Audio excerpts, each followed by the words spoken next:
¿Hizo de su esposo? La voz de Margarita atravesó la sala como un látigo.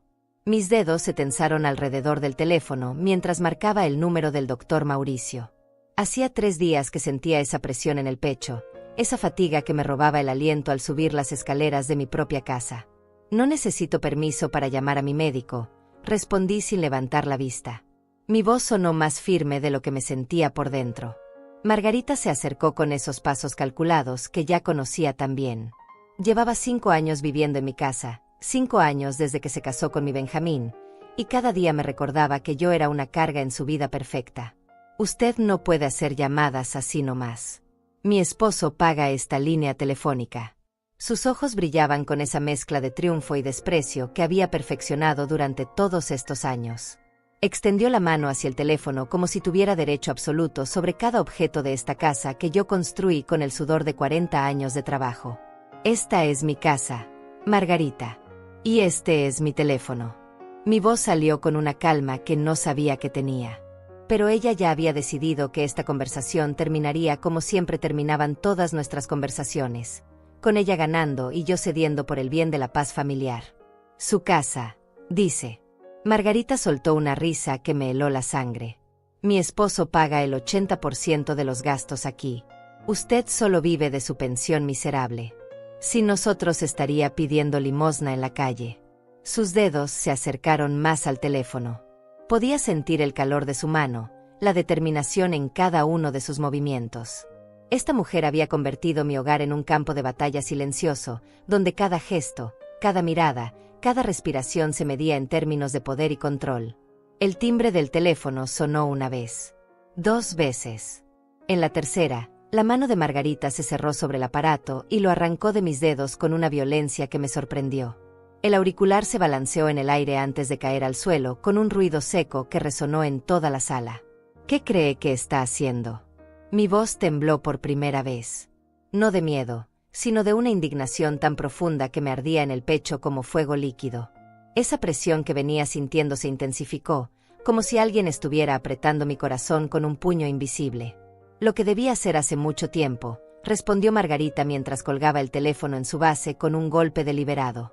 Usted no va a seguir gastando dinero que no es suyo en doctores que le van a decir lo mismo de siempre. Que está vieja y que se imagine cosas. Me quedé de pie en medio de mi propia sala, mirando a esta mujer que había entrado a mi vida como una bendición y se había convertido en mi peor pesadilla. El silencio se extendió entre nosotras como un abismo. Podía escuchar el tic-tac del reloj de pared, el mismo reloj que había marcado las horas felices cuando mi esposo aún vivía, cuando esta casa era un refugio y no una prisión. Benjamín no va a estar de acuerdo con esto, dije finalmente. Mi hijo me escucha. Siempre me ha escuchado. Margarita sonrió. Esa sonrisa que reservaba para los momentos en que sabía que tenía todas las cartas en su mano. ¿Su hijo? Benjamín está trabajando 12 horas diarias para mantener esta casa funcionando. ¿Cree que va a perder tiempo escuchando sus quejas de anciana hipocondríaca? Cada una de sus palabras era un martillo que golpeaba contra mis costillas. Hipocondríaca. Anciana. Carga. Durante 5 años había escuchado estas palabras envueltas en sonrisas falsas y susurros venenosos. Durante 5 años había tratado de convencerme de que estaba imaginando cosas, de que Margarita realmente me quería como a una madre. Pero ese día algo se rompió dentro de mí. Quizás fue el dolor físico que me apretaba el pecho. Quizás fue la forma en que me arrebató el teléfono como si fuera una niña traviesa. O quizás fue simplemente que después de 65 años de vida, había llegado el momento de decir basta. Voy a llamar al doctor Mauricio, dije mientras me dirigía hacia el teléfono. Y si tengo que salir de esta casa para hacerlo, lo haré. No creo que pueda, señora Fuentes. La voz de Margarita había cambiado. Ya no era el tono condescendiente de siempre. Ahora había algo más frío, más calculado. Usted no tiene carro. No tiene dinero para un taxi. Y yo no voy a llevarla a ningún lado hasta que mi esposo llegue y decidamos qué hacer con usted. ¿Qué hacer conmigo? Las palabras se me atascaron en la garganta. ¿Qué hacer conmigo en mi propia casa? Exactamente. Margarita se cruzó de brazos y se interpuso entre el teléfono y yo. Su esposo y yo hemos estado hablando. Esta situación no puede seguir así. Usted está demasiado vieja para vivir sola, pero demasiado terca para aceptar ayuda. Algo tiene que cambiar. El mundo se tambaló bajo mis pies. Durante 5 años había sospechado que Margarita tenía planes para mí, pero nunca imaginé que serían tan concretos, tan inmediatos. El dolor en mi pecho se intensificó y tuve que apoyarme en el respaldo del sofá para no caerme. Desde la ventana podía ver la calle donde había crecido, donde había criado a Benjamín, donde había llorado la muerte de mi esposo. Esta casa guardaba 40 años de mi vida, y esta mujer hablaba de mí como si fuera un mueble viejo que hay que sacar para hacer espacio. ¿Y qué es exactamente lo que va a cambiar?, pregunté, aunque ya temía la respuesta. Margarita se acercó un paso más. Sus ojos brillaban con una satisfacción que me dio náuseas. Ya verá, señora Fuentes. Ya verá lo que pasa cuando una se niega a cooperar con su propia familia. El teléfono permaneció en silencio sobre su mesa.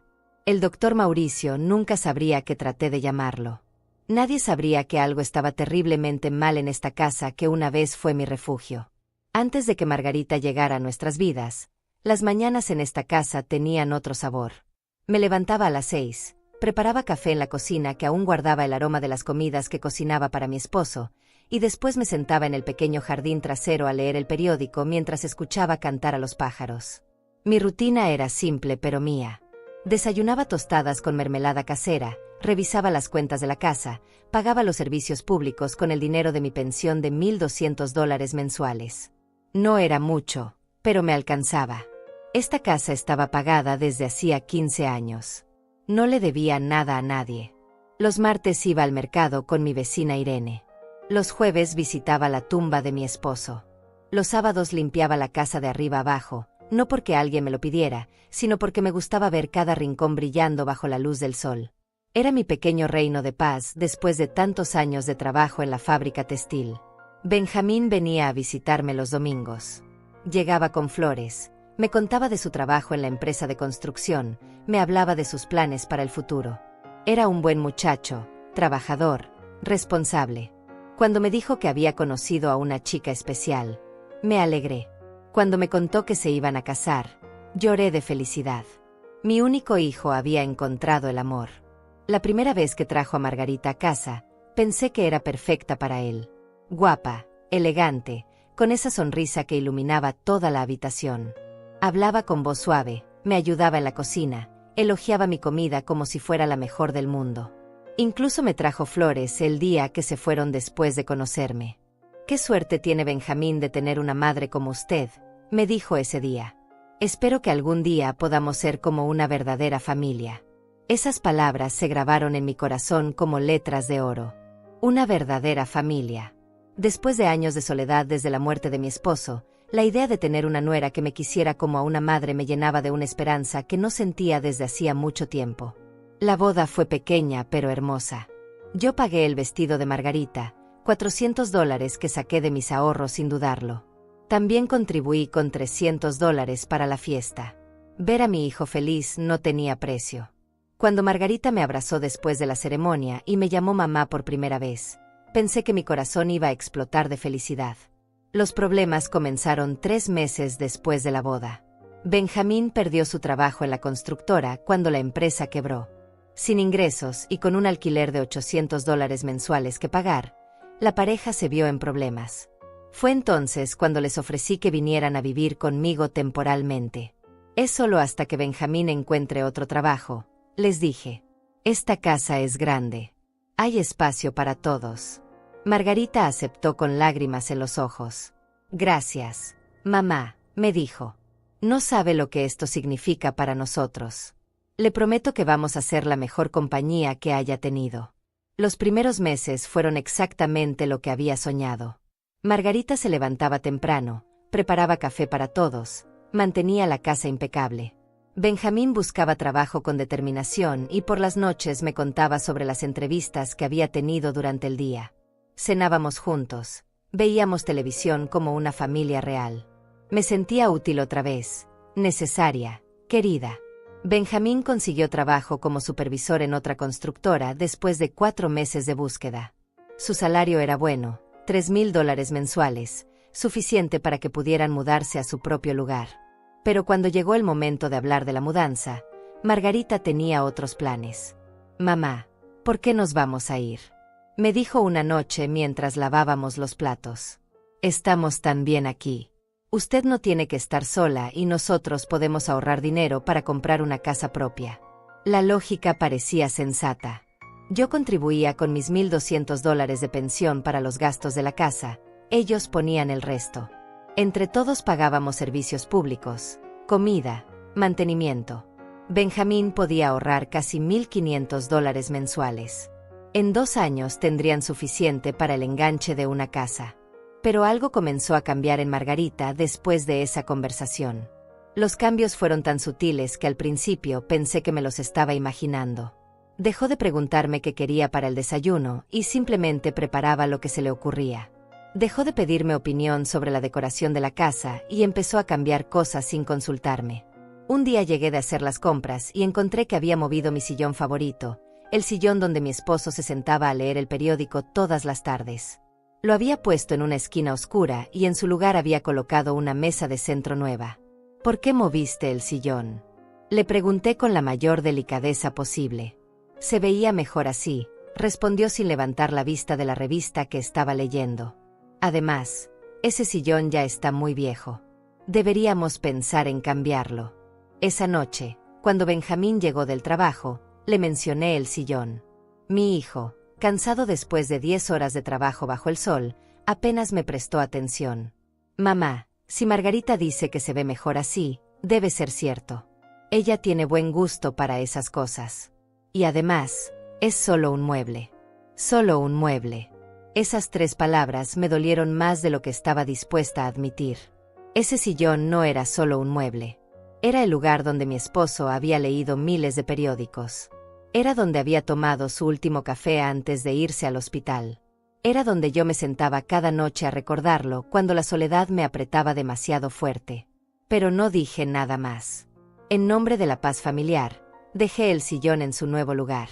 Fue el primero de muchos silencios que tragaría durante los siguientes meses.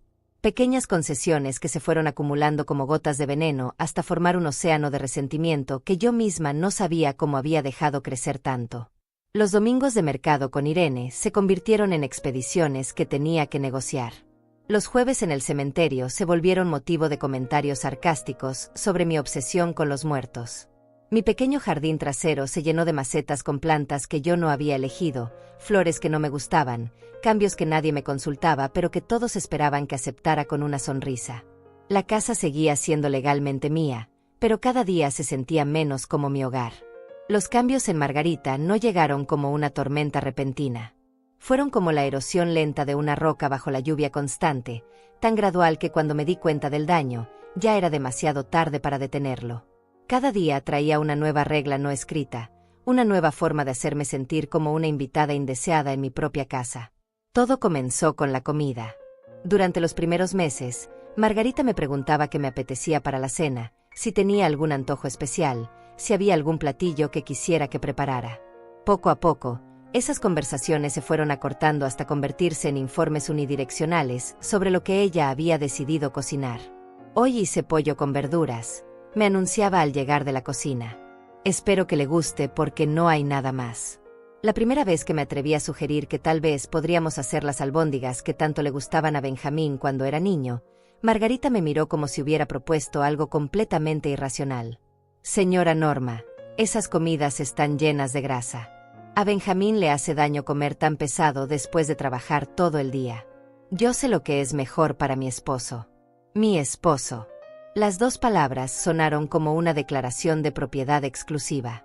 Como si yo hubiera perdido todo derecho a opinar sobre lo que le convenía al hijo que había criado durante 20 años antes de que ella apareciera en nuestras vidas.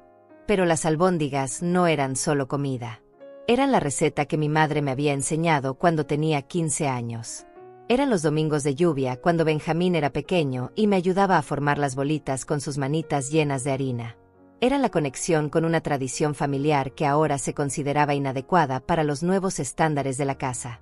El control sobre la comida se extendió rápidamente a otros aspectos de la vida cotidiana. Margarita comenzó a reorganizar la despensa sin preguntarme, desechando productos que ella consideraba innecesarios. Un día llegué de visitar a Irene y encontré que había tirado mi té de manzanilla, el mismo que tomaba todas las noches antes de dormir desde hacía 10 años. Eso es para viejitas, me dijo cuando le pregunté qué había pasado con mi té. Le compré un té verde que es mucho mejor para su salud. Debería agradecerme en vez de quejarse. Agradecerle. Por tirar algo que era mío, comprado con mi dinero, para sustituirlo por algo que yo no había pedido. El té verde me sabía amargo, me mantenía despierta por las noches, pero tragármelo se convirtió en otra pequeña derrota diaria que sumaba a la lista creciente de concesiones que hacía en nombre de la armonía familiar. La ropa fue el siguiente campo de batalla. Margarita comenzó a hacer comentarios sobre mi forma de vestir cuando salíamos juntas. Primero fueron sugerencias amables sobre colores que me favorecían más. Después se convirtieron en observaciones directas sobre lo que estaba mal con mi apariencia. Esa blusa le queda muy holgada, señora Norma. Parece que está usando la ropa de otra persona. La gente va a pensar que no la cuidamos bien. La cuidamos. Como si yo fuera una responsabilidad compartida, una mascota que necesitaba supervisión constante. Después de escuchar comentarios similares durante semanas, empecé a pedirle su opinión antes de salir. Era más fácil que soportar sus críticas públicas cuando estábamos en el mercado o visitando vecinos. ¿Qué le parece esta falda?, le preguntaba, sintiendo como una adolescente pidiendo aprobación a su madre. Está bien, respondía sin levantar la vista de lo que estuviera haciendo. Pero póngase los zapatos negros, no esos marrones que parecen de trabajadora de campo.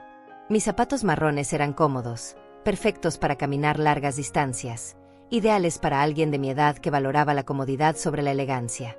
Pero según los nuevos estándares de la casa, me hacían ver como una campesina sin educación. Los zapatos negros me lastimaban los pies, pero los usaba porque era más fácil que explicar por qué prefería los otros. Las visitas fueron el próximo territorio conquistado. Durante los primeros meses, Margarita recibía a mis amigas con sonrisas y café recién hecho. Gradualmente, sus saludos se volvieron más fríos, más formales. Comenzó a programar actividades domésticas ruidosas precisamente cuando sabía que tendría visitas. Perdón por el ruido, le decía a Irene mientras pasaba la aspiradora en la sala contigua. Es que tengo que aprovechar que tengo tiempo libre para limpiar. Irene, que había sido mi amiga durante 15 años, comenzó a acortar sus visitas. Un día me confesó lo que realmente pensaba mientras caminábamos hacia el mercado. Norma, no me gusta venir a tu casa cuando esa mujer está ahí. Siempre me hace sentir como si fuera una molestia. No es su intención, mentí, aunque sabía perfectamente que sí era su intención. Solo está ocupada con las cosas de la casa. Pero por dentro sabía que Irene tenía razón. Margarita había convertido mi hogar en un territorio hostil para cualquiera que representara mi vida anterior, mi independencia, mi identidad como algo más que la suegra que vivía en la misma casa. Los llamados telefónicos se convirtieron en otro punto de fricción constante. Margarita desarrolló la costumbre de hacer preguntas sobre cada conversación que tenía, como si tuviera derecho a conocer todos los detalles de mi vida privada. ¿Quién era?, me preguntaba cada vez que colgaba el teléfono. Al principio respondía sin pensarlo mucho. Mi prima María, mi vecina del barrio anterior, el dentista confirmando una cita. Pero después de semanas de interrogatorios, empecé a sentir que cada llamada era una invasión a mi privacidad.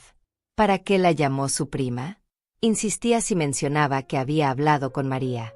¿No tiene nada mejor que hacer que estar molestando con chismes? No eran chismes. Eran conversaciones normales entre personas que se querían, que compartían recuerdos, que mantenían vínculos familiares que existían desde mucho antes de que Margarita llegara a mi vida. Pero explicar esto se volvió más agotador que simplemente evitar las llamadas o hacerlas cuando ella no estaba en casa. El dinero se convirtió en el campo de batalla más sutil pero más doloroso. Margarita nunca me pidió dinero directamente, pero comenzó a hacer comentarios sobre los gastos de la casa que gradualmente me fueron haciendo sentir culpable por cada centavo que gastaba en mí misma. Los servicios públicos están muy caros este mes, suspiraba mientras revisaba las facturas. El agua aumentó $15. Debe ser porque usted se baña 2 veces al día. No me bañaba 2 veces al día. Me bañaba una vez, como cualquier persona normal, pero había comenzado a tomar duchas más largas porque el baño era el único lugar de la casa donde podía estar completamente sola, donde podía llorar sin que nadie me preguntara qué me pasaba. Cuando quise comprarme un vestido nuevo para el cumpleaños de Irene, Margarita hizo un comentario que se me clavó como una espina. ¿Otro vestido? Ya tiene el closet lleno de ropa que nunca usa. Con ese dinero podríamos comprar comida para toda una semana. $75. Ese era el precio del vestido. $75 de mi propia pensión, de dinero que había ganado trabajando 40 años en la fábrica, dinero que por derecho era completamente mío. Pero después de ese comentario, no pude comprarlo.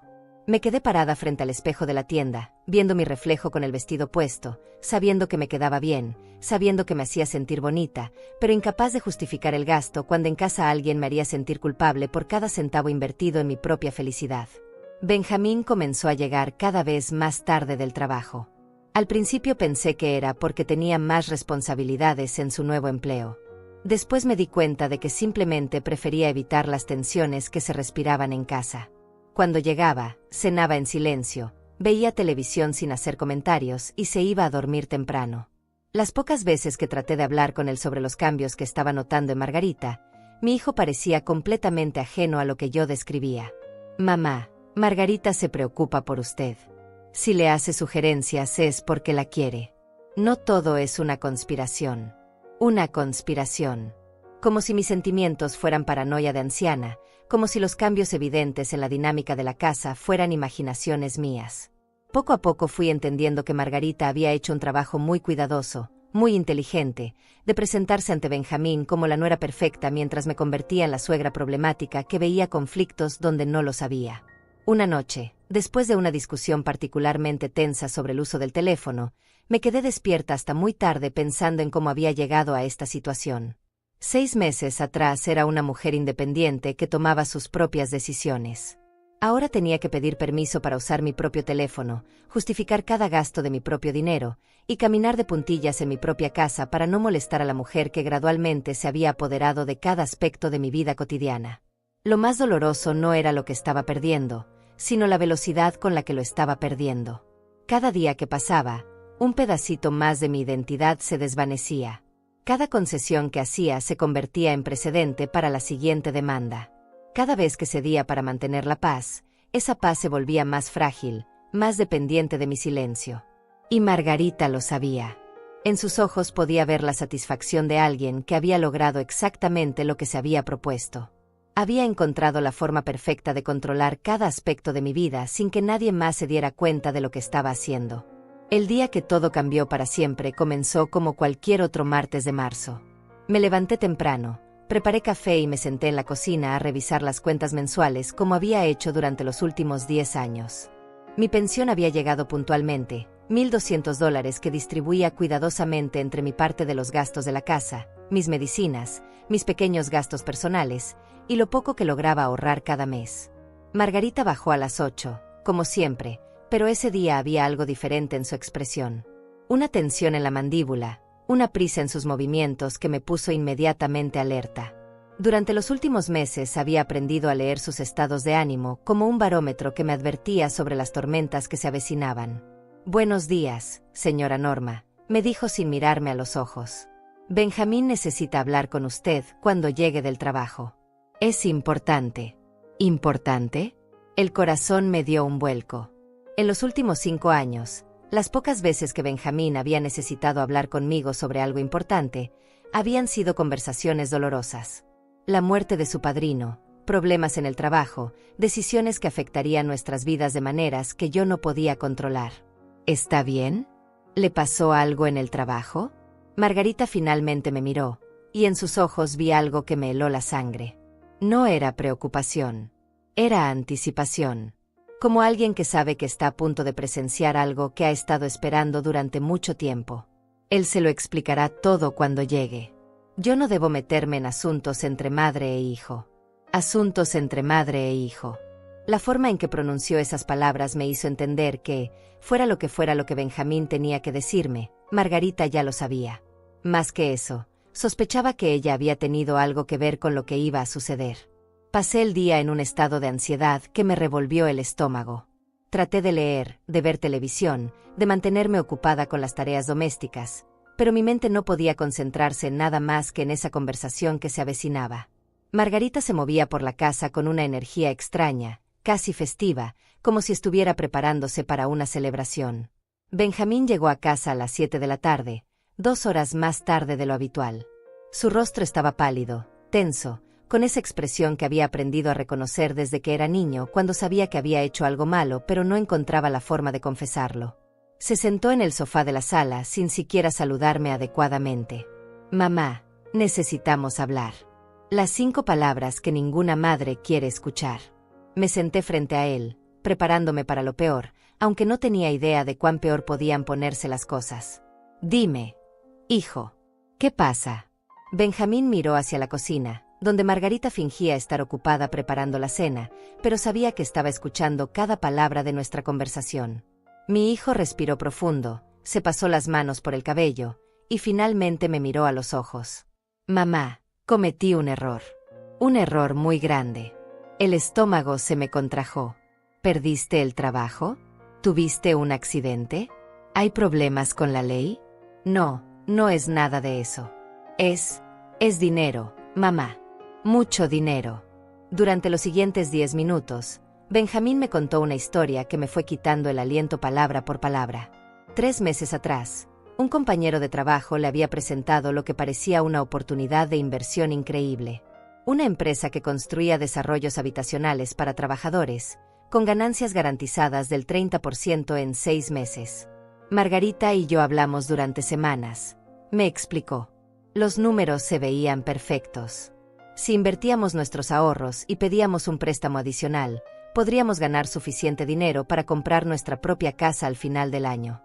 «¿Cuánto dinero?», pregunté, aunque ya temía la respuesta. $450,000. El mundo se detuvo. $450,000. Una cantidad tan astronómica que mi mente tardó varios segundos en procesarla. Era más dinero del que yo había visto junto en toda mi vida. Era más de lo que había ganado en 10 años trabajando en la fábrica. «Benjamín, por favor dime que no hiciste lo que creo que hiciste». Mi hijo bajó la cabeza, y en ese gesto vi al niño de 5 años que había roto el florero de mi abuela y no encontraba palabras para explicar lo que había pasado. «El negocio era falso, mamá. Era una estafa. Los hombres desaparecieron con todo el dinero. Ahora debo $450,000 al banco y no tengo forma de pagarlos». Las lágrimas comenzaron a rodar por sus mejillas, pero yo ya no podía sentir compasión. Solo una furia fría que me subía desde el estómago hasta la garganta como ácido puro. «¿Cómo pudiste ser tan irresponsable? ¿Cómo pudiste firmar por esa cantidad sin consultarme? Por eso estoy hablando con usted ahora». Benjamín levantó la voz por primera vez en años. «Necesito su ayuda, mamá. No tengo a nadie más. Ayuda». La palabra resonó en mis oídos como una campanada. Mi hijo, que durante meses había permitido que su esposa me tratara como una carga, que había ignorado sistemáticamente todas mis quejas sobre la forma en que me hacían sentir en mi propia casa, que había decidido que yo era una anciana problemática que veía conflictos donde no los había, ahora venía a pedirme ayuda para solucionar el desastre que había creado con su irresponsabilidad. «¿Qué tipo de ayuda?», pregunté, aunque ya sabía exactamente lo que me iba a pedir. «Esta casa vale alrededor de $300,000. Si la vendemos y agregamos sus ahorros, podríamos pagar la mayor parte de la deuda. El resto lo pagaríamos en cuotas mensuales que sí podemos manejar. Vender mi casa. Vender la casa que había construido con el sudor de 40 años de trabajo. Vender el único patrimonio que tenía, el único lugar en el mundo que realmente me pertenecía, para pagar las deudas que mi hijo había contraído sin consultarme. «No», dije con una voz que no reconocí como mía. «No voy a vender mi casa para pagar tus errores». Benjamín me miró como si le hubiera dado una bofetada. «Mamá, por favor. Si no hago algo pronto, van a embargar todo. Van a quitarme el trabajo. Van a arruinar mi vida. Tu vida ya está arruinada, Benjamín. La arruinaste tú mismo cuando decidiste apostar $450,000 que no tenías». Desde la cocina llegó el sonido de ollas que se movían con más fuerza de la necesaria. Margarita seguía fingiendo que cocinaba, pero sabía que estaba escuchando cada palabra, esperando el momento perfecto para intervenir. «Mamá, usted no entiende», continuó Benjamín. «No es solo apostar. Era una inversión legítima. Los documentos se veían perfectos. Hasta un abogado los revisó. ¿Qué abogado? Un amigo de Margarita. Alguien de confianza. Por primera vez en la conversación, miré hacia la cocina y me encontré con los ojos de Margarita. En ellos vi algo que me confirmó todas las sospechas que había tenido durante meses. Esto no había sido solo una decisión impulsiva de Benjamín. Esto había sido planeado, coordinado. Y yo había sido el objetivo desde el principio. Quiero hablar con ese abogado, dije. No puede, respondió Benjamín demasiado rápido. Se mudó a otro estado después de que descubrimos la estafa. ¡Qué conveniente! Margarita finalmente salió de la cocina, se acercó a nosotros con esa sonrisa que había perfeccionado durante años, esa sonrisa que usaba cuando quería parecer razonable mientras pedía algo completamente irracional. Señora Norma, entiendo que esto es difícil de aceptar. Pero tenemos que pensar en la familia. Benjamín es su único hijo. ¿Va a dejar que pierda todo por orgullo? Orgullo. Como si mi negativa a regalar mi casa fuera un capricho egoísta de una anciana testaruda. No es orgullo, Margarita. Es supervivencia. Esta casa es todo lo que tengo. Sin ella, no tengo dónde vivir. Puede vivir con nosotros, respondió ella inmediatamente. Podemos alquilar un departamento de 2 habitaciones. Usted tendría su propio cuarto. Un cuarto. En un departamento alquilado. Después de haber sido dueña de mi propia casa durante 15 años, después de haber trabajado toda una vida para tener un lugar que nadie pudiera quitarme, me estaban pidiendo que me conformara con un cuarto en un departamento que ni siquiera estaría a mi nombre. Y si ustedes deciden mudarse a otra ciudad, ¿qué pasa conmigo?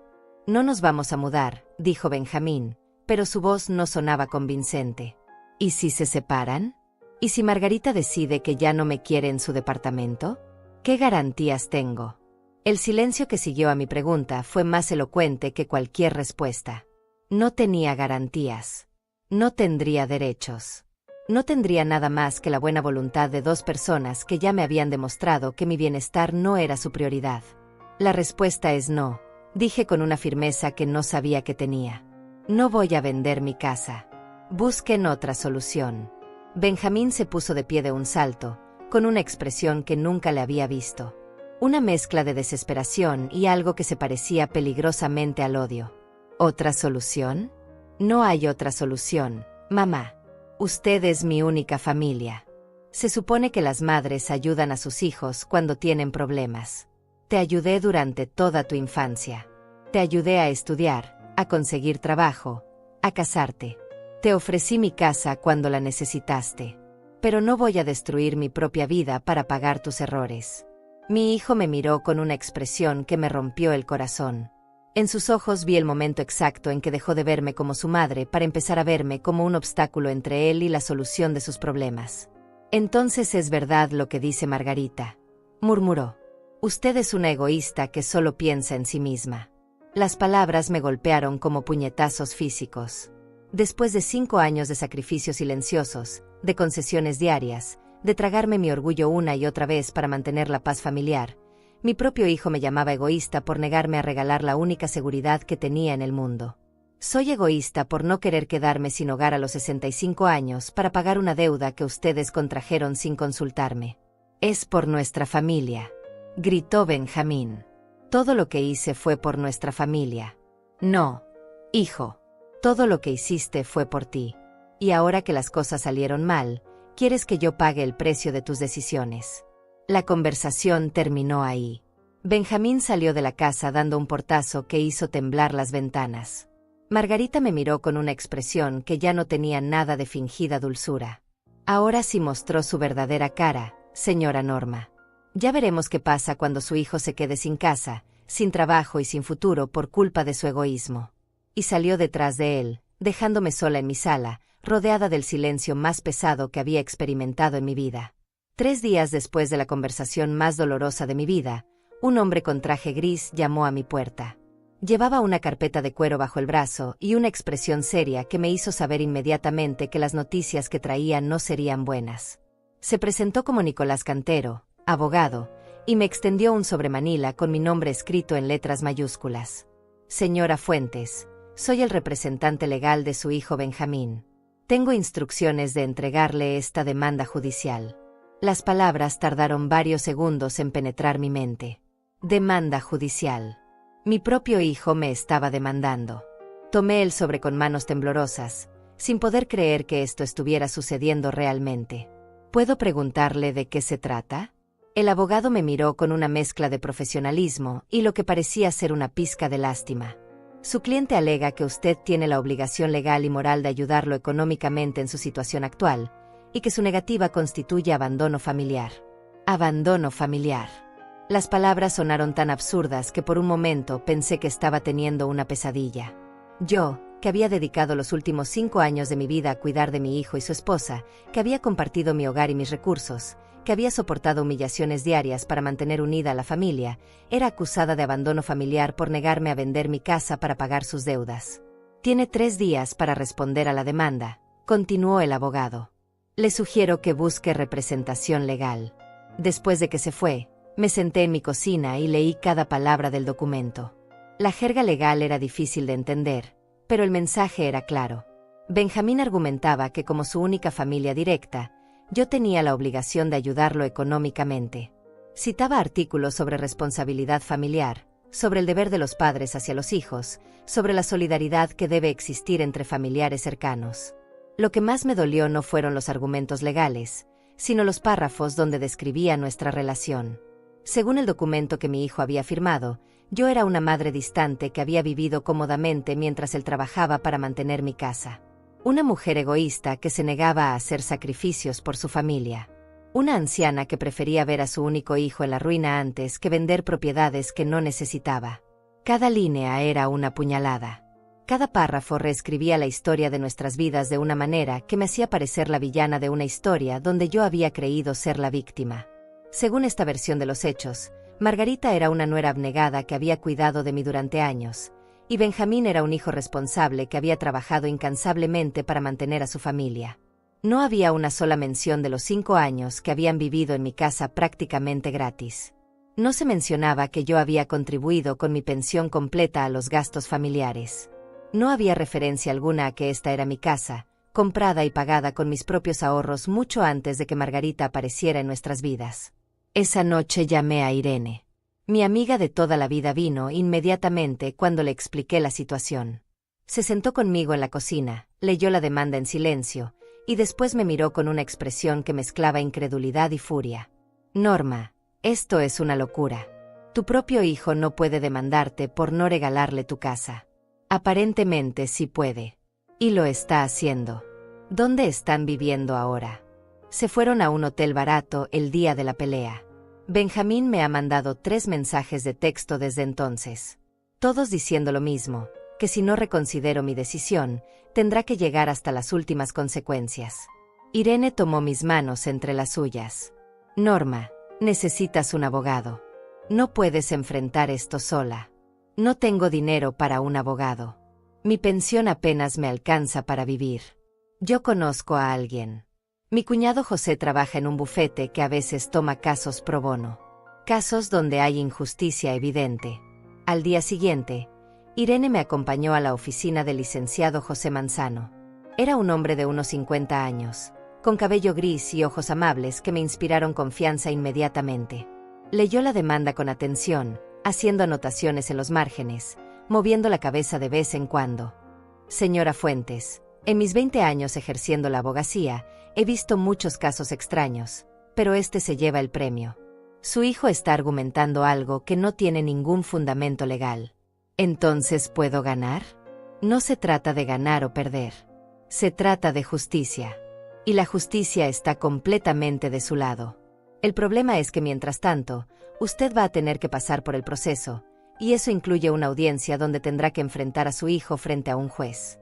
La idea de sentarme en un tribunal, frente a un juez, discutiendo con mi propio hijo sobre si tengo o no la obligación de regalar mi casa, me parecía surrealista.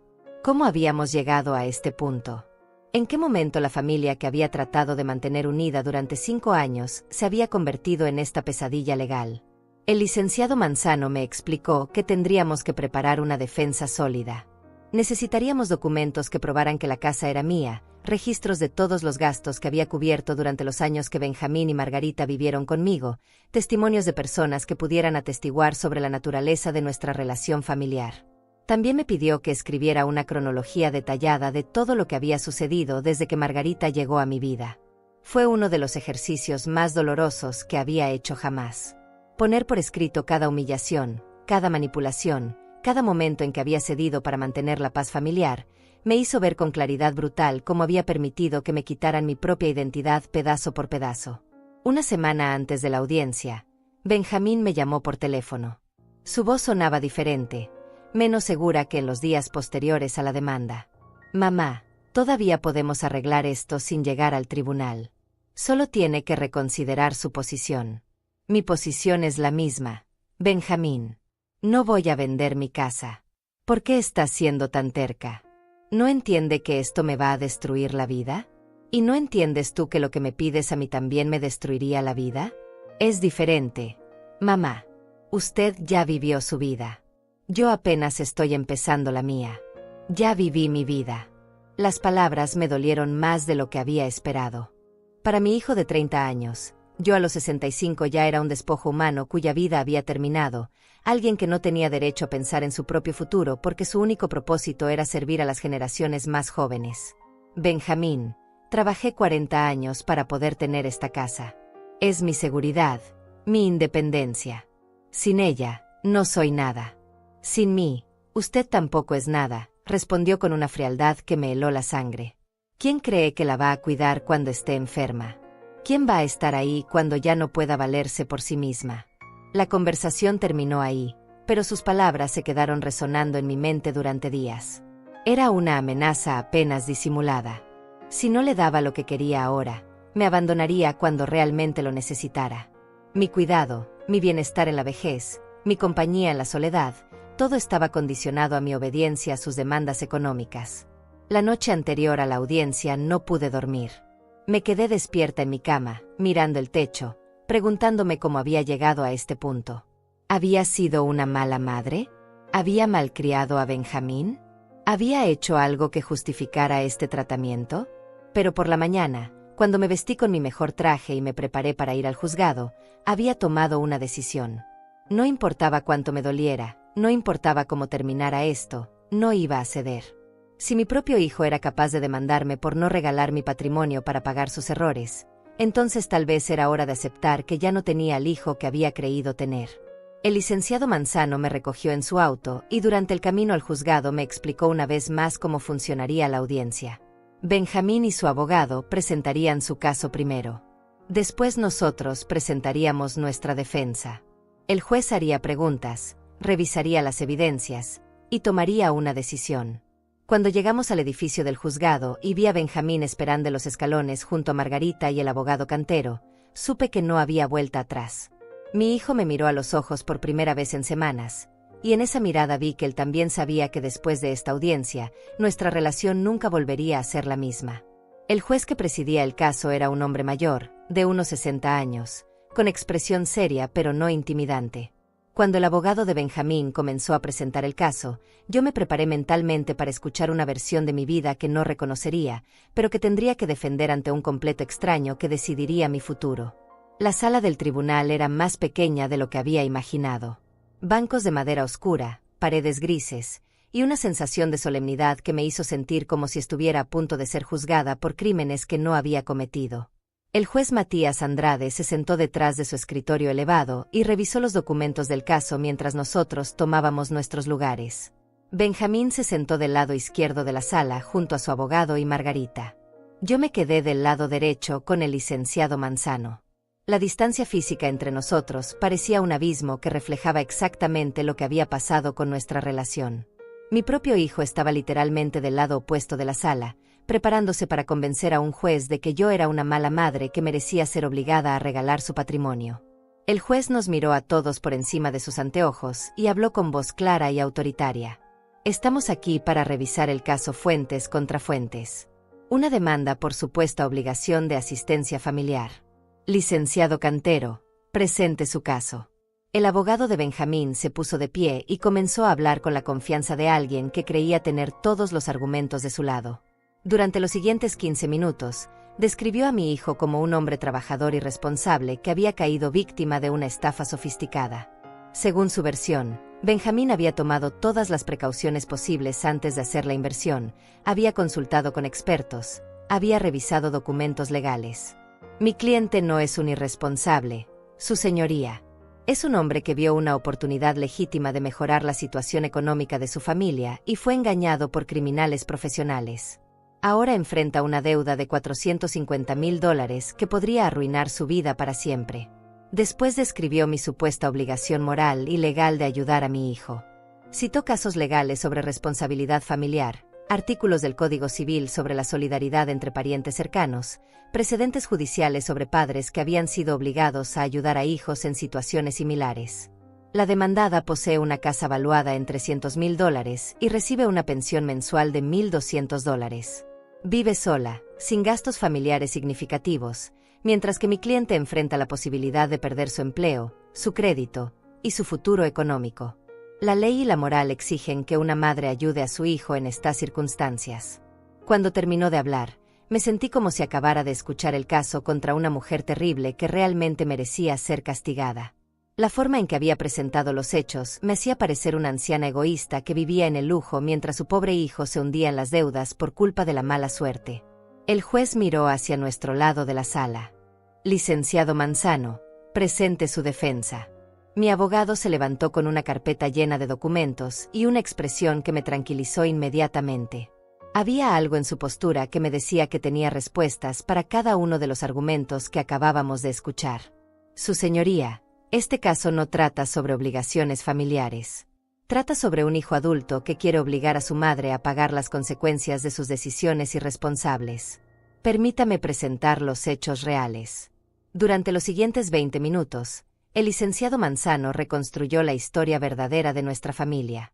Presentó documentos que probaban que yo había comprado y pagado mi casa completamente con mis propios ahorros 10 años antes de que Margarita apareciera en nuestras vidas. Mostró recibos que demostraban que durante los 5 años que Benjamín y su esposa vivieron en mi casa, yo había contribuido con mi pensión completa a los gastos familiares. La señora Fuentes no es una anciana rica que vive en el lujo. Es una mujer trabajadora que después de 40 años de labor en una fábrica textil, logró comprarse una casa modesta que representa toda su seguridad económica. Durante 5 años permitió que su hijo y su nuera vivieran en su hogar prácticamente sin costo, contribuyendo con sus $1,200 mensuales de pensión a los gastos de una familia de 3 personas. Mi abogado presentó testimonios escritos de vecinos que describían la situación real en mi casa. Irene había escrito una carta detallada sobre cómo había visto cambiar mi personalidad durante los años que Margarita vivió conmigo. Mi antigua supervisora de la fábrica había proporcionado un testimonio sobre mi carácter trabajador y responsable durante todos los años que trabajé bajo sus órdenes. Pero el momento más impactante llegó cuando el licenciado Manzano presentó algo que yo no sabía que tenía: registros detallados de todas las llamadas telefónicas que se habían hecho desde mi casa durante los últimos 6 meses. Los había solicitado a la compañía telefónica como parte de la investigación del caso. Su señoría, estos registros muestran que la señora Fuentes recibió llamadas regulares de prestamistas y empresas de inversión durante los 3 meses anteriores a que su hijo firmara el préstamo de $450,000. También muestran que ella intentó contactar a varios de estos números para hacer preguntas sobre las ofertas que le habían presentado. Mi corazón se detuvo. No entendía de qué estaba hablando mi abogado. Yo nunca había recibido llamadas de prestamistas.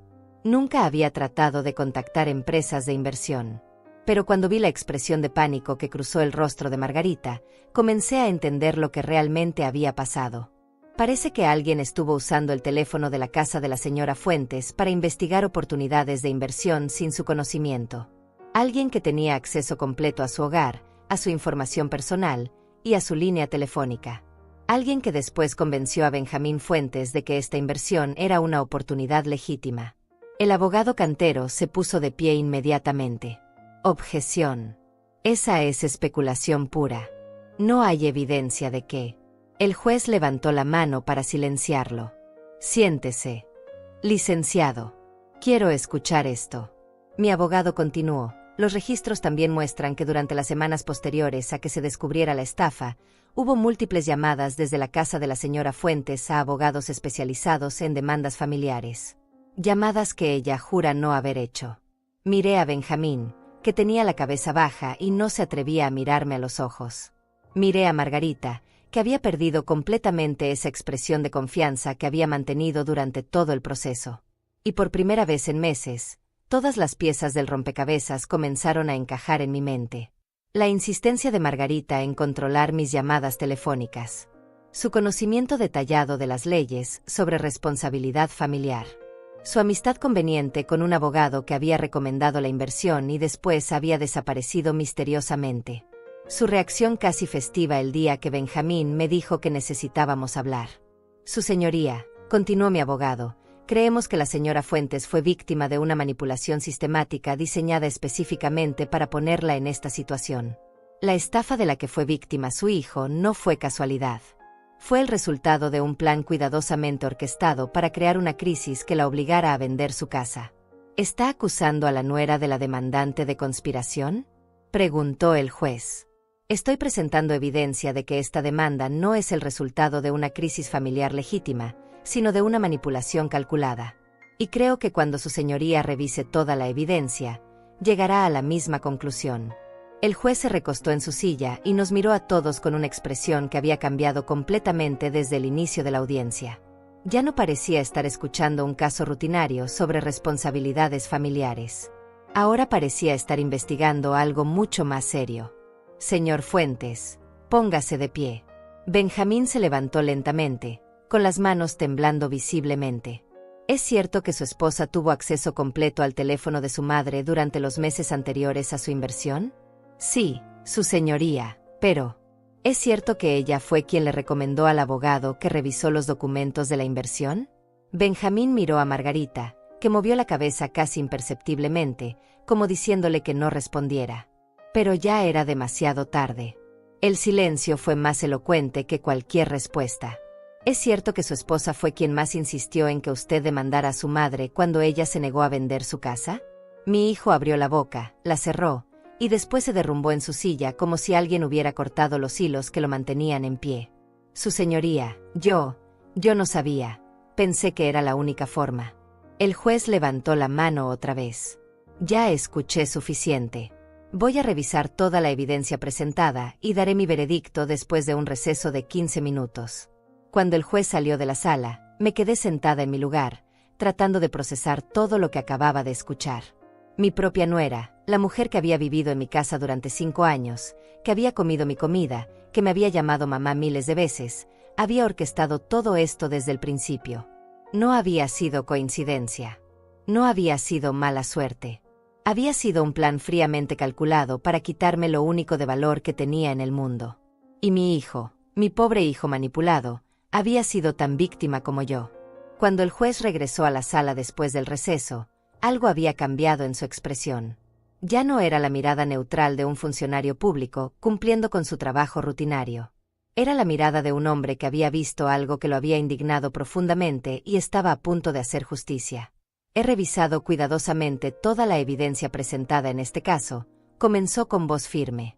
Y debo decir que en mis 15 años como juez de familia, pocas veces he visto una manipulación tan sistemática y calculada como la que se ha documentado aquí. Miré a Benjamín, que tenía la cabeza entre las manos.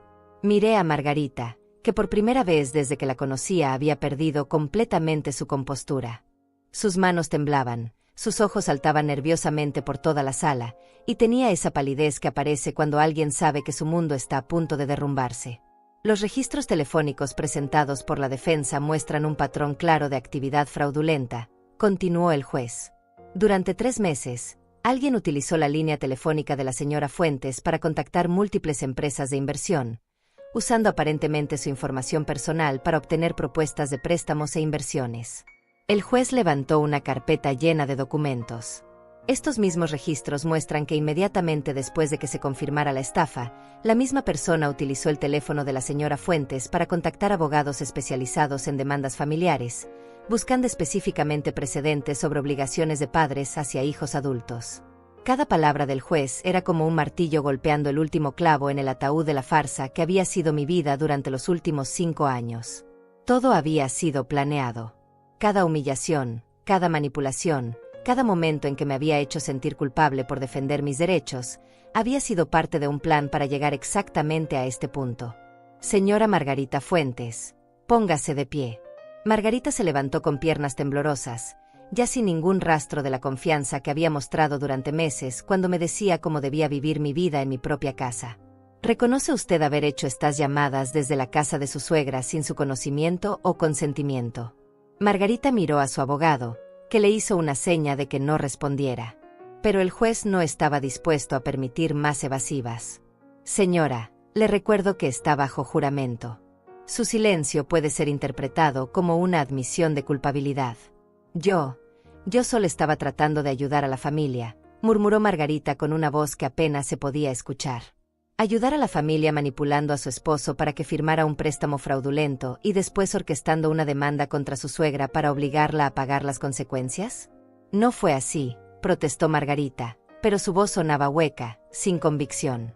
El juez abrió otra carpeta. He estado en contacto con las autoridades bancarias que investigaron la estafa de la cual su esposo fue víctima. ¿Sabe qué descubrieron? Margarita se quedó en silencio, pero su palidez se intensificó hasta el punto de que pensé que se iba a desmayar. Descubrieron que el supuesto abogado amigo suyo que revisó los documentos de la inversión no existe. La identificación que presentó era falsa. La dirección que proporcionó corresponde a un edificio vacío.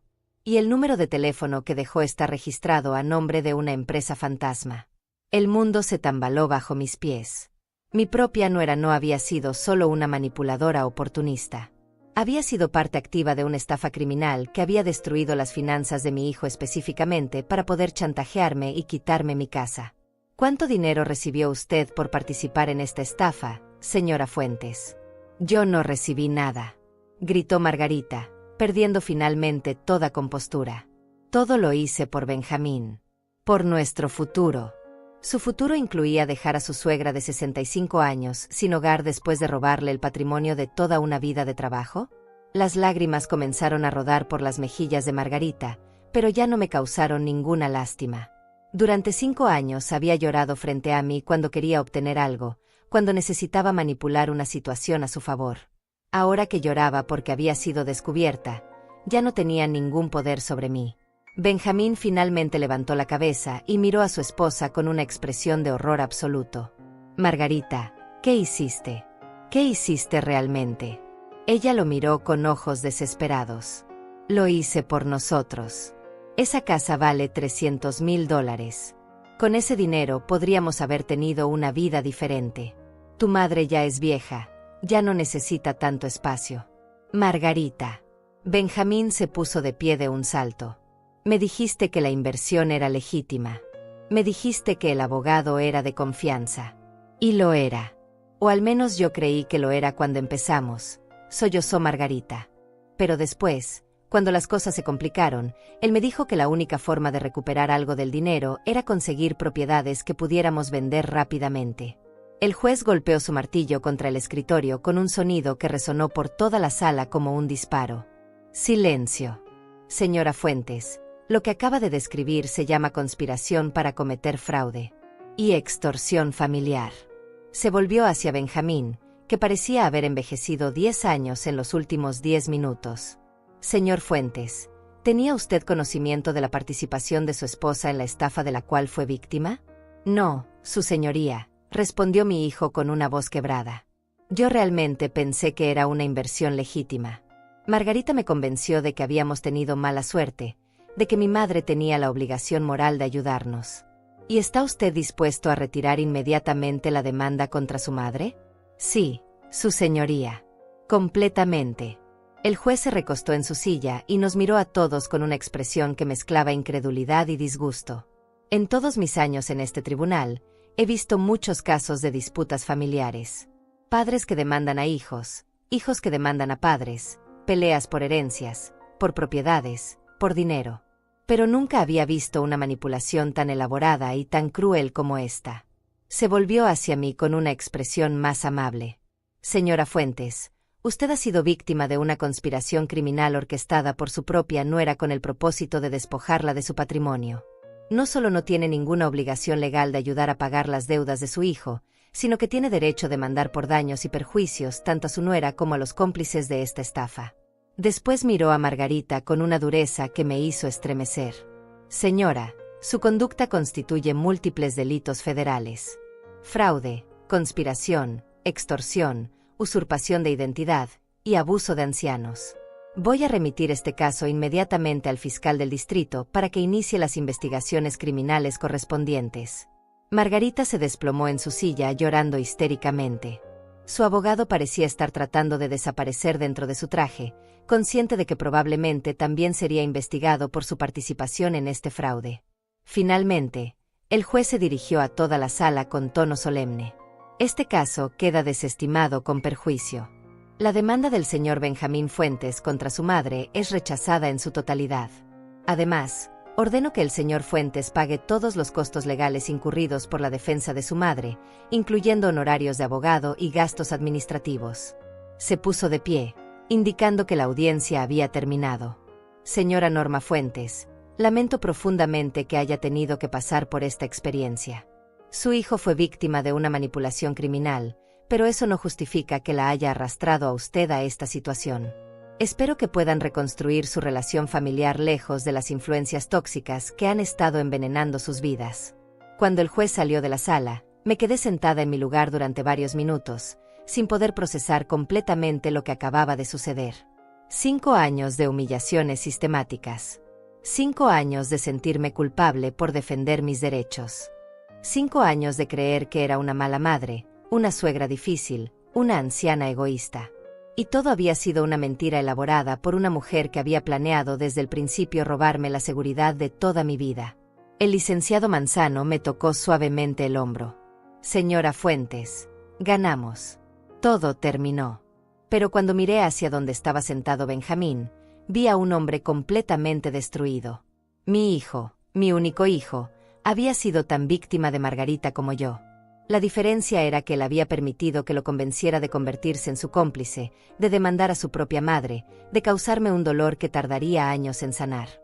La justicia había prevalecido en el tribunal. Pero el daño que se había hecho a nuestra familia era algo que ningún juez podría reparar con una sentencia. Los días después de la audiencia pasaron en una extraña mezcla de alivio y vacío. Por primera vez en 5 años, mi casa estaba completamente silenciosa. No había comentarios sarcásticos sobre mi forma de vestir, no había críticas sobre mi comida, no había nadie controlando mis llamadas telefónicas o diciéndome cómo debía vivir en mi propio hogar. Era la paz que había soñado durante tanto tiempo, pero llegaba acompañada de una soledad que no había anticipado. Benjamín me llamó 3 días después del juicio.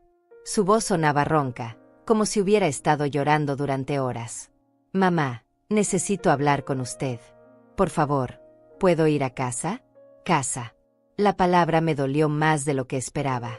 Después de todo lo que había pasado, mi hijo todavía consideraba mi hogar como su casa. Pero algo había cambiado en mí durante esos días de silencio. Por primera vez en años, no sentí el impulso automático de decir que sí, de abrir mis puertas sin condiciones, de perdonar inmediatamente porque era mi familia. ¿Dónde está Margarita?, pregunté. Arrestada. La policía la detuvo ayer. Parece que la estafa era mucho más grande de lo que pensábamos. Había otras víctimas, otros hijos que fueron manipulados para que presionaran a sus padres a vender propiedades. Mamá, yo no sabía nada. Tiene que creerme. Parte de mí quería creerle. Parte de mí necesitaba creerle porque la alternativa era aceptar que mi único hijo había participado conscientemente en un plan para despojarme de todo lo que tenía. Pero otra parte de mí, una parte más fuerte que había crecido durante los meses de humillaciones, ya no estaba dispuesta a aceptar explicaciones sin hacer preguntas difíciles. Benjamín, durante 5 años viviste en mi casa mientras tu esposa me hacía sentir como una carga. Me viste cambiar, me viste volverme más callada, más triste. ¿Nunca te preguntaste por qué? Yo pensé que eran cosas normales entre suegra y nuera. Margarita siempre me decía que usted era difícil, que se quejaba por todo, que nunca estaba contenta con nada. ¿Y nunca se te ocurrió preguntarme directamente cómo me sentía? El silencio del otro lado de la línea duró tanto que pensé que la llamada se había cortado. Finalmente, Benjamín habló con una voz tan baja que apenas pude escucharlo. No, mamá, no se me ocurrió. Y eso me convierte en tan culpable como ella. Esa confesión me rompió el corazón y me sanó al mismo tiempo. Mi hijo finalmente estaba admitiendo algo que yo había necesitado escuchar durante años, que había elegido creer las mentiras de su esposa en lugar de prestar atención a lo que realmente me estaba pasando. Puedes venir, le dije finalmente. Pero tenemos que hablar de muchas cosas. Y algunas de esas conversaciones van a ser muy dolorosas. Benjamín llegó esa tarde con una maleta pequeña y ojos hinchados de llorar. Se veía como el niño que había sido 20 años atrás, cuando su padre murió y se quedó solo conmigo para enfrentar el mundo. Pero ya no era un niño, y esta vez el dolor no había sido causado por circunstancias fuera de nuestro control. Este dolor había sido causado por decisiones, por omisiones, por años de elegir la comodidad de ignorar problemas evidentes. Me senté frente a él en la misma sala donde meses atrás me había pedido que vendiera mi casa para pagar sus deudas. Pero ahora los roles habían cambiado. Yo ya no era la madre desesperada, tratando de mantener unida a la familia a cualquier costo. Él ya no era el hijo seguro de que tenía derecho a exigir sacrificios de mi parte. Cuéntame todo, le dije. Desde el principio. Quiero saber exactamente cómo llegamos a este punto. Durante las siguientes 3 horas, Benjamín me contó una historia que me hizo entender cómo una manipuladora inteligente puede destruir una familia desde adentro. Margarita había comenzado su trabajo de manipulación desde el primer día que llegó a vivir con nosotros. Pero su estrategia no había sido atacarme directamente. Su estrategia había sido convertir a mi hijo en su aliado inconsciente. Cada vez que yo trataba de hablar con Benjamín sobre algo que me molestaba de Margarita, ella ya había plantado la semilla de una explicación alternativa en su mente. Si me quejaba de que me controlaba las llamadas telefónicas, Margarita ya le había dicho que lo hacía porque se preocupaba por mi salud y no quería que me estresara hablando de problemas. Si mencionaba que me hacía sentir incómoda con sus comentarios sobre mi ropa, ella ya le había explicado que solo trataba de ayudarme a verme mejor. Mamá, ella siempre tenía una explicación que sonaba razonable, me explicó Benjamín con lágrimas en los ojos. Y yo quería creerle porque era más fácil que enfrentar la posibilidad de que mi esposa fuera una mala persona. ¿Cuándo empezaste a sospechar que algo estaba mal? En el juicio. Cuando el juez presentó los registros telefónicos. Hasta ese momento, realmente creí que habíamos sido víctimas de mala suerte. Pero cuando vi cómo Margarita reaccionó a las preguntas del juez, cuando vi el pánico en sus ojos, supe que había estado mintiendo sobre muchas cosas durante mucho tiempo. ¿Y la demanda contra mí? ¿Realmente creías que tenía la obligación de vender mi casa? Benjamín se cubrió el rostro con las manos. Margarita me convenció de que usted estaba siendo egoísta. Me hizo creer que las madres siempre ayudan a sus hijos cuando tienen problemas graves, y que su negativa significaba que yo no le importaba realmente. Me llenó la cabeza de historias sobre otras familias donde los padres habían hecho sacrificios enormes por sus hijos. ¿Nunca te detuviste a pensar en lo que significaría para mí quedarme sin hogar a los 65 años? Mi hijo me miró con una expresión de vergüenza tan profunda que me dolió verla. Margarita me convenció de que era temporal, que íbamos a cuidarla, que iba a tener su propio cuarto, que iba a ser parte de nuestra familia para siempre. Nunca me dijo que el plan real era abandonarla después de vender la casa. Esa confesión me golpeó como un puño en el estómago. ¿Abandonarme? Los investigadores me dijeron que Margarita tenía planes de mudarnos a otro estado después de vender su casa. Nunca me lo mencionó a mí. Aparentemente, el plan era dejarla en un hogar de ancianos público y desaparecer con el dinero. La magnitud de la traición me quitó el aliento. No solo habían planeado robarme mi patrimonio. Habían planeado abandonarme completamente después de conseguirlo. Si su plan hubiera funcionado, yo habría terminado mis días en una institución pública, sin familia, sin recursos, sin nada más que los recuerdos de una vida donde había trabajado 40 años para terminar siendo desechada por las únicas personas que me quedaban en el mundo. Me levanté de mi silla y caminé hasta la ventana. Afuera, la calle se veía igual que siempre. Las casas de mis vecinos, el pequeño parque donde había llevado a Benjamín a jugar cuando era niño, el mundo que había construido durante décadas y que había estado a punto de perder para siempre. Benjamín, dijiste que quieres quedarte aquí mientras resuelves tu situación, ¿verdad? Sí, Mamá, si usted me lo permite. No tengo a dónde ir y no tengo dinero para alquilar algo. Me volví para mirarlo. Puedes quedarte, pero con condiciones. Dígame cuáles son. Primera condición, vas a pagar por el daño psicológico que me causaste. No con dinero, porque sé que no lo tienes. Vas a pagarlo asistiendo conmigo a terapia familiar para que aprendamos a reconstruir una relación basada en respeto mutuo y no en manipulación. Segunda condición, vas a contribuir con $500 mensuales para los gastos de la casa.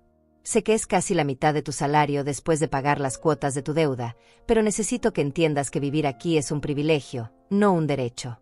Tercera condición, cualquier mujer que quieras traer a mi casa en el futuro tendrá que ganarse mi respeto antes de que le permita quedarse aquí permanentemente. No voy a volver a vivir en mi propia casa sintiéndome como una intrusa. Benjamín asintió a cada una de mis condiciones sin protestar. Estoy de acuerdo con todo, mamá. Y hay algo más que quiero decirle. ¿Qué cosa? Quiero pedirle perdón. No solo por la demanda, no solo por creer las mentiras de Margarita.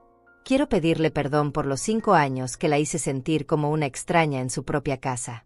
Por todas las veces que ignoré lo que me estaba tratando de decir. Por haber elegido la comodidad de no ver problemas en lugar de proteger a la mujer que me dio la vida. Sus lágrimas eran genuinas, y por primera vez en meses, las mías también lo fueron. Pero eran lágrimas de sanación, no de dolor. Lágrimas que lavaban años de resentimiento acumulado y abrían espacio para la posibilidad de construir algo nuevo sobre las ruinas de lo que habíamos perdido. Te perdono, hijo. Pero perdonar no significa olvidar. Significa que estoy dispuesta a darte la oportunidad de demostrar que realmente has aprendido de tus errores. Esa noche, por primera vez en 5 años, me fui a dormir sintiéndome completamente segura en mi propia casa. 1 año después del juicio, mi vida había tomado una forma que nunca habría imaginado posible. La casa que había estado a punto de perder se había convertido en algo mejor de lo que había sido nunca.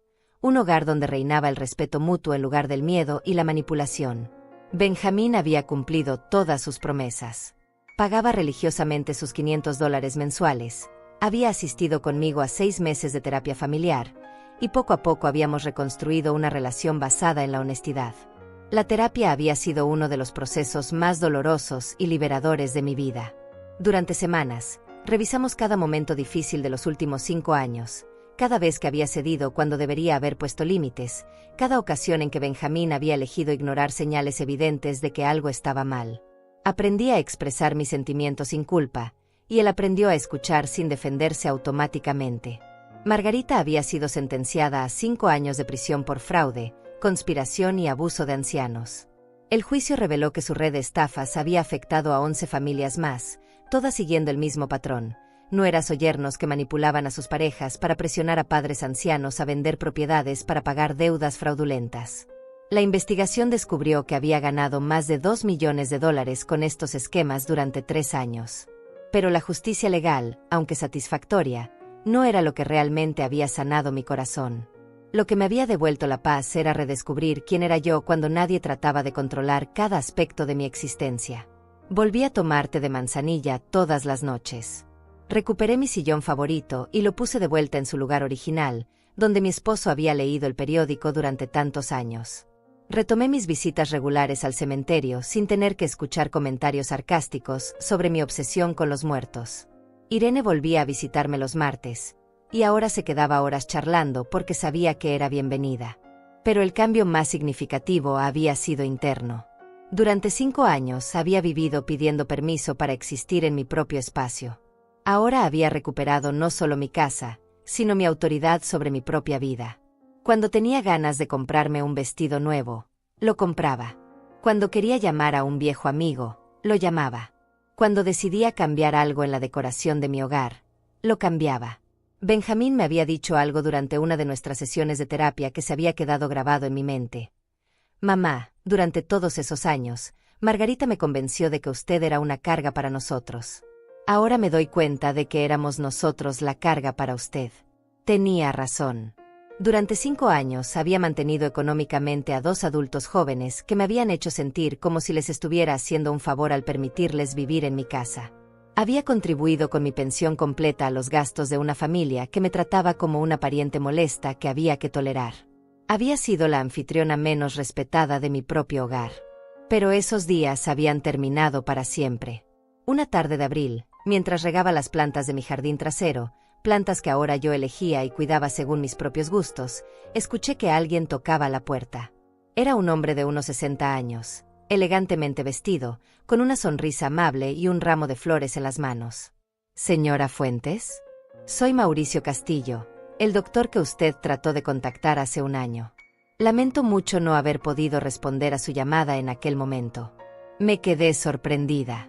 El doctor Mauricio había sido nuestro médico de familia durante 15 años, pero después de la muerte de mi esposo había perdido el contacto con él. El día que Margarita me arrebató el teléfono, había estado tratando de llamarlo porque me sentía enferma y necesitaba una consulta. «Doctor, ¿cómo supo dónde vivo?» Su hijo me contactó hace unas semanas. Me contó toda la situación por la que pasó y me pidió que viniera a verla. Quería asegurarme de que está bien después de todo lo que vivió. Durante la siguiente hora, el doctor Mauricio me hizo un chequeo completo en mi propia sala. Revisó mi presión arterial, escuchó mi corazón, me hizo preguntas sobre mi estado de ánimo y mi salud general. Cuando terminó, se sentó frente a mí con una expresión seria. «Señora Fuentes, físicamente está en excelente estado para una mujer de su edad. Pero me preocupa algo que veo en sus análisis de sangre del año pasado, los últimos que tiene en su expediente médico». «¿Qué cosa?» Sus niveles de estrés estaban peligrosamente altos. Si hubiera continuado viviendo en esa situación de tensión constante, probablemente habría desarrollado problemas cardíacos graves. En cierto sentido, lo que pasó con su familia, por terrible que haya sido, puede haberle salvado la vida. La ironía me golpeó como una revelación. Margarita, en su intento de destruir mi vida, había terminado salvándomela. Si su plan hubiera funcionado, si hubiera logrado mantener su fachada de nuera perfecta durante más tiempo, el estrés constante probablemente me habría matado antes de que alguien descubriera la verdad. Después de que el doctor se fue, me senté en mi jardín a reflexionar sobre todo lo que había cambiado. Un año atrás era una mujer de 65 años que se sentía invisible, inútil, como una carga para su propia familia. Ahora era una mujer que había enfrentado una conspiración criminal en su contra y había salido victoriosa. Una mujer que había aprendido que el amor verdadero no exige que te anules a ti misma, sino que respeta tu individualidad. Benjamín llegó esa noche del trabajo y encontró al doctor Mauricio cenando conmigo en la cocina. Los tres pasamos una velada agradable, hablando de recuerdos familiares, de planes futuros, de la importancia de valorar las relaciones auténticas por encima de las convenientes. Cuando el doctor se fue, mi hijo y yo nos quedamos solos en la sala. Había algo diferente en su expresión, una paz que no había visto en años. «Mamá, quiero decirle algo. Estos meses viviendo aquí nuevamente, pero de forma diferente, me han enseñado quién es usted realmente». «¿A qué te refieres?» «Durante años, Margarita me hizo creer que usted era una mujer difícil, exigente, que nunca estaba conforme con nada. Ahora veo que es todo lo contrario. Usted es generosa, paciente, fuerte. Es la mujer que me crió sola después de que papá murió. La mujer que trabajó 40 años para darme una buena vida. La mujer que abrió las puertas de su casa cuando necesité ayuda, y que las volvió a abrir cuando volví a necesitarla». Sus palabras me llenaron de una calidez que había extrañado durante años. No era solo el reconocimiento de mis sacrificios. Era el reconocimiento de mi valor como persona, independientemente de lo que pudiera dar o hacer por otros. «Hijo, lo importante no es el pasado. Lo importante es lo que construyamos de aquí en adelante». «Tiene razón, mamá. Y quiero que sepa que he tomado una decisión. En 6 meses habré terminado de pagar las deudas más urgentes de la estafa. Cuando eso pase, voy a buscar mi propio lugar para vivir». La declaración me sorprendió. «¿Por qué? ¿No estás cómodo aquí?» «Estoy muy cómodo. Demasiado cómodo, tal vez. Y creo que es hora de que aprenda a ser un adulto completamente independiente. Quiero que cuando venga a visitarla, sea porque realmente quiere estar con usted, no porque necesito un lugar donde vivir». Sonreí con una mezcla de orgullo maternal y respeto por el hombre en que se había convertido mi hijo después de tocar fondo y decidir reconstruir su vida desde cero. Esa noche, Después de que Benjamín se fue a dormir, salí al jardín trasero y me senté en el pequeño banco que había colocado entre las flores. El aire nocturno era fresco y llevaba el aroma de las rosas que había plantado en primavera. Por primera vez en años, el futuro se extendía frente a mí no como una serie de obligaciones familiares, sino como un territorio de posibilidades. Tenía 66 años. Una casa propia, completamente pagada. Una pensión que me alcanzaba para vivir dignamente. Un hijo que finalmente había aprendido a respetarme. Amistades que había recuperado. Salud física y emocional. Y por primera vez en décadas, tenía algo que había olvidado que existía, la libertad de elegir cómo quería vivir el resto de mi vida. Miré hacia las ventanas iluminadas de mi casa, mi refugio que había estado a punto de perder, y supe que el final de esta historia no era un final. Era un comienzo. El comienzo de una mujer que había recuperado no solo su hogar, sino su dignidad, su autonomía y su derecho a ser feliz en sus propios términos. En la distancia, escuché el sonido familiar de los grillos que cantaban en la noche. Era el mismo sonido que había escuchado durante 40 años en este jardín, pero ahora tenía un significado diferente. Ya no era el sonido de la soledad.